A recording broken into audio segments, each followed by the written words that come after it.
Hi, how's it going? I'm Marlene. Thanks for wandering by. Welcome back to Deck and Walk 2023. And yes, I've kept the hashtag Deck and Walk 2023, even though we've entered into 2024. My Deck and Walk videos have spanned from March of 2023 to and will continue through Pisces in March 2024. So we are nearing the end of my year of working with the decans. Now, for those of you that may not know what a decan or a decan walk is, I encourage you to visit the description box below where you'll find all of my videos in a playlist from the beginning.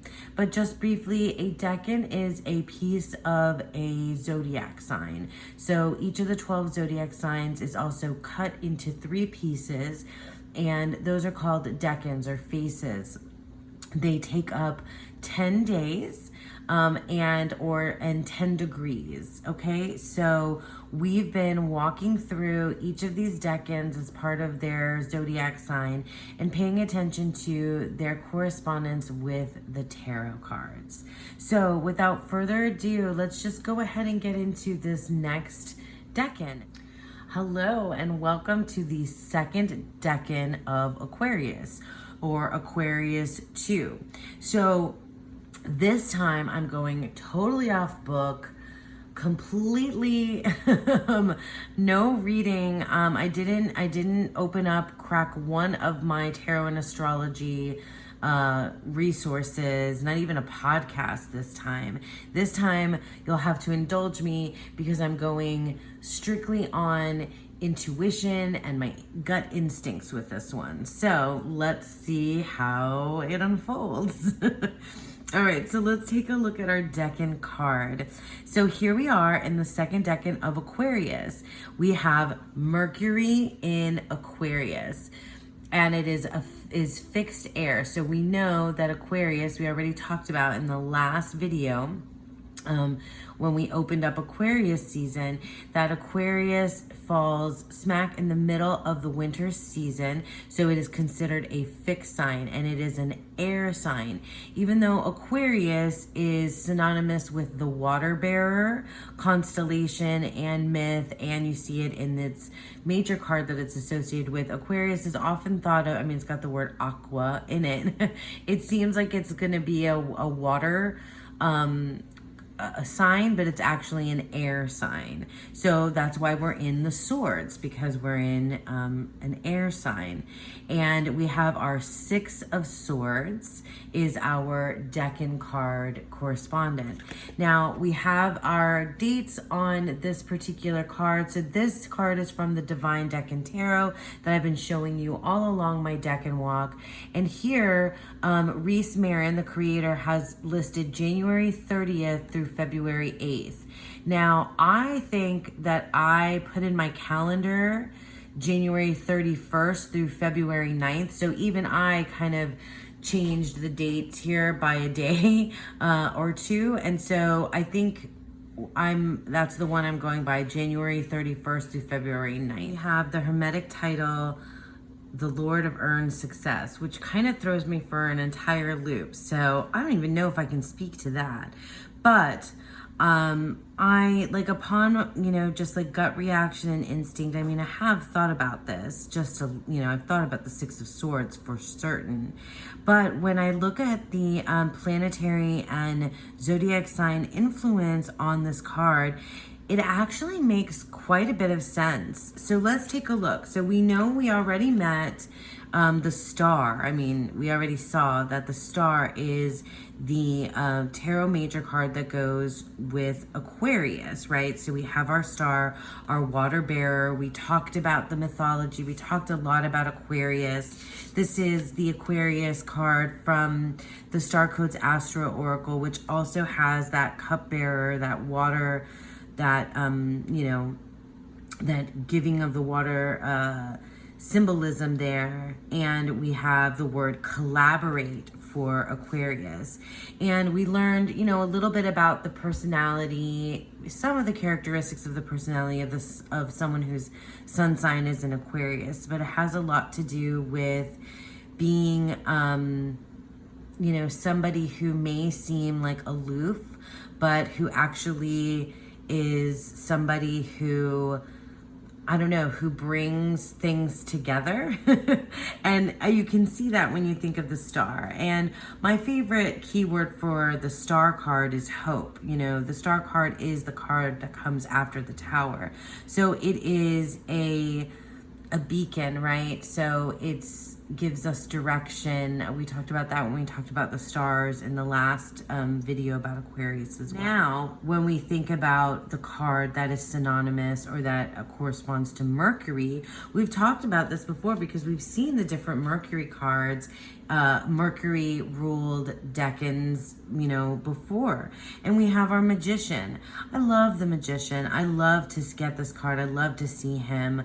It makes me feel, I love to see the star card as well. Like, this makes me feel like I have some control over my own life. And this card makes me feel like I have hope for the future, no matter what's going on, right? And so when you look at the card, the messages card, right? So we have the caduceus symbol here that's become, that became synonymous with Mercury, the god. Mercury is the Roman name, and Hermes is the Greek name for the god of Hermes is, one of those gods that is so well known in popular culture as someone who moves between things, who sends messages, is a trickster kind of personality. The Magician gets a kind of, especially in the Marseille tradition, gets a reputation for being kind of manipulative as well as Hermes or Mercury does. So that kind of goes together. But this idea of movement between worlds is one of the things that stands out to me the most about Hermes, about Mercury, and about the Magician, the ability to, connect above and below, right? As above, so below, to manifest. That's another one of those keywords that you see with the Magician all the time. So it's no wonder that when you have this movement, right, and you have this hope for the future, right, in the aftermath after the tower, that these energies coming together give us the scene of this. I don't know, you could see it so many different ways, right? Who are these figures? Often I think a mother and child. Sometimes I think this is a whole family leaving together. They're leaving, right? And you see that the water on this side of the boat is tumultuous, and then but over here it's smooth, right? So there are waves here and smooth sailing up ahead. I've seen different depictions of the Six of Swords, but this is the one that is 100% locked in my mind and memory as iconic. It makes me think of so many different things, but currently, because I am kind of ensconced in Greek mythology, the ferryman makes me think of Charon. I'm not sure how to say it, but the ferryman, across the river Styx from the world of the living to the underworld. So the ferryman who takes you from one world to another, the world of the living to the underworld, world of the dead, is, perhaps that's the piece that we see here. I mean, it's so interesting too, because when you think of Hermes, right, Mercury, when you think of Mercury, he is able to go between the world of the living and the world of the dead, no problem, right? He's one of the gods, one of the only ones that can do something like that easily.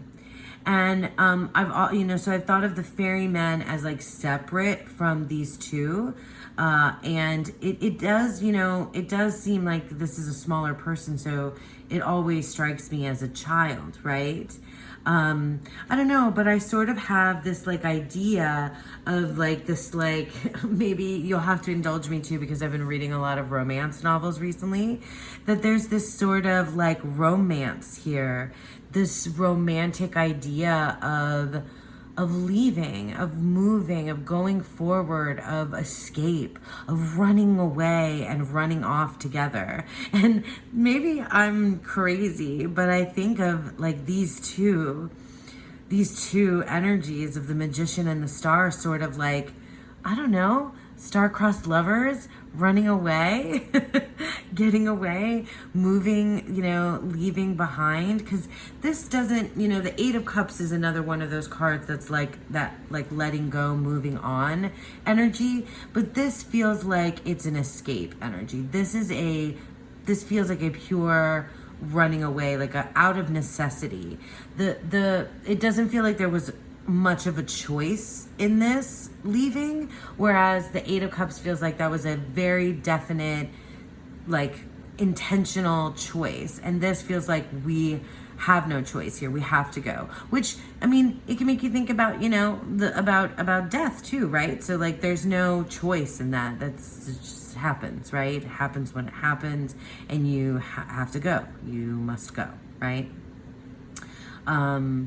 When it's your time to cross the river. So I don't know, like, but I just kind of have this like kind of romanticized idea here of the Star and the Magician, and how there's this need to move, and there's this hope for what's to come.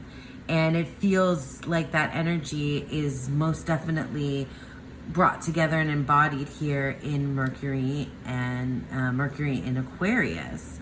Let me pull out another deck just to show you real quick.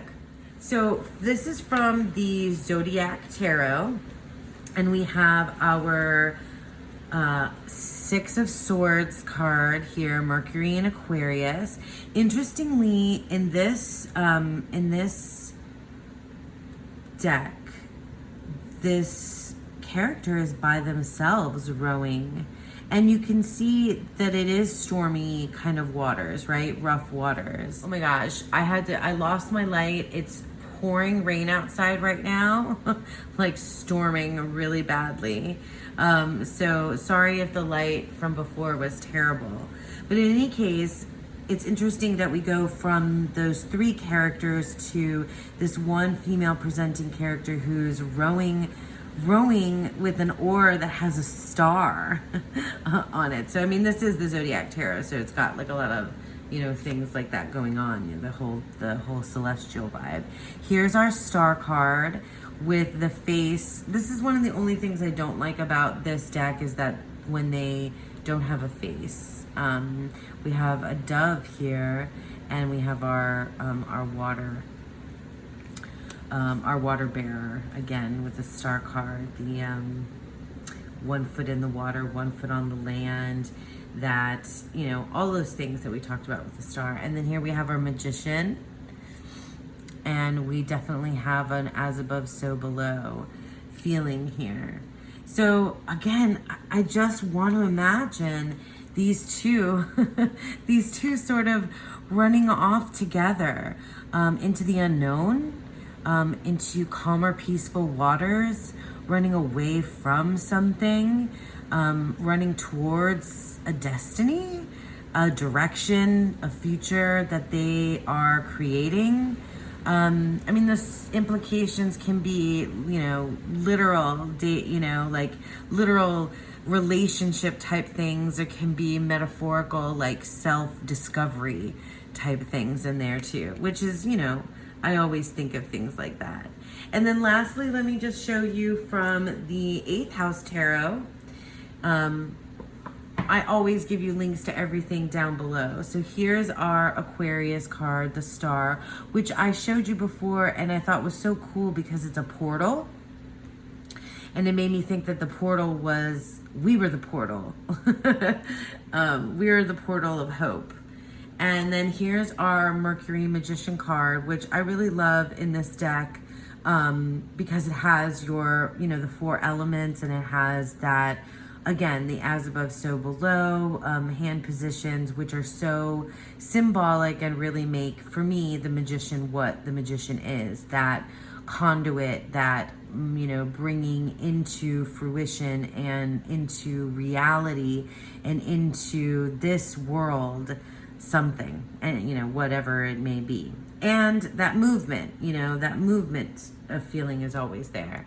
And then, so here's our, Mercury in Aquarius card, the 6 of Swords. This looks like a gondola, right? Yeah, so it's like a Venetian gondola, but we have like very stormy waters here as well. And interesting too that such an airy card is so filled with water. Same for Aquarius. It's an air card. It's an air sign. And then we have, that feels kind of romantic too. So you can think of it like a couple, a solo adventure, or this feels very much like a adult and a child. I often think of mother and child. You can see the ferryman as yourself, as, Karen Charon from mythology. We've got our Venetian gondola here. I really do think that it's just super easy to see a connection between this, the movement here and the hope here, like so readily available, or so readily obvious here in Mercury and Aquarius. Yeah, it feels really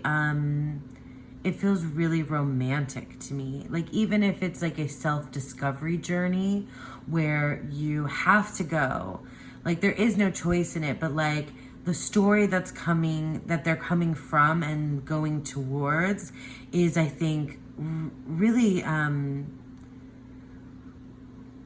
compelling, right? So it's really compelling, and that feels romantic to me, and not necessarily like love romance, but like just really filled with adventure and intrigue and emotion, even though we're in the card of the mind. Anyway, it just feels like a purposeful escape to a better future, right? And I feel like that is what Mercury gives in Aquarius. That's the energy that Mercury gives in Aquarius. That's the energy of the magician and the star coming together as a pair, really as a pair. So yeah, again, you have to indulge me because I've been reading a lot of romance novels recently, but I feel like it's so fitting. We don't have Valentine's Day in this decan, but we're close. We're getting closer to it. In any case, that's it, I think, for my ramblings. Like I said, this was a completely off-book, gut instinct, intuitive pulling together of the energies of the planet and the zodiac sign for our decan this time around. But it felt good to kind of just, go off book and off the cuff and tell you what I see here. It feels really, it just feels really easy to pull it together now that I've spent so much time with these energies, almost a year. So as always, you can check the description box below for a link to the PDF that has the spread that I've created for this particular decan. I hope that you guys enjoyed this. I hope it made sense to you. And I'd like to thank you all so much for sticking with me. And for those of you that have been with me throughout this entire decan, once again, thank you so much for being here. It really means the world to me. I hope that you all have a beautiful, wonderful second decan of Aquarius and a beautiful, wonderful day. Bye.